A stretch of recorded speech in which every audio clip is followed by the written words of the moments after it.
Abraham గారి గొర్రెలేమో లోతు గారి గొర్రెలు మందరు కలిసిపోతున్నాయి, లోతు గారి గొర్రెలేమో అబ్రహాం గారి మందరు కలిసిపోతాయి. ఇందులో ఏ అర్థం కావట్లేదు.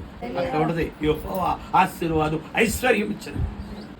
ఆ పిలుపుకు లోబడ్డాడు. ఎవరు? అబ్రహాం పిలుపుకు లోబడ్డాడు. అలాగే తండ్రి పిలుపు కూడా నేను వస్తావరా లోతు వస్తావా అంటే వస్తానా మనమా ఏమవుతాయి గారు. మరి ఆశీర్వాదం ఎట్లా వస్తుంది? ఆశీర్వాదం అందు కావాలి, ప్రార్థన మాత్రం రాము. దేవుడు ఎక్కడికైతే వెళ్ళమన్నాడో అక్కడికి వెళ్ళాడు.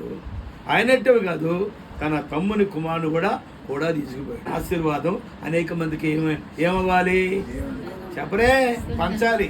మనం ఒక్కడమే ఆశీర్వాదం పొందుకోవడం కాదు, మనం ఒక్కడమే దీవించబడటం కాదు, వాళ్ళు కూడా ఆశీర్వాదం పొందుకోవాలి, వాళ్ళు కూడా దీవించబడాలి. ఆ ఆశీర్వాదం ఐశ్వర్యంగా మార్చబడాలి. రాజ్యం అనంత వరకు కూడా దేవుడు నీకు చేసినటువంటి మేలు అంటే సాక్ష్య రూపేణ నువ్వు చెప్పావనుకో, దేవుడు మిమ్మల్ని ఇంకా ఏం చేస్తాడు? అంచెలంచెలుగా దేవుడు దీవిస్తాడు.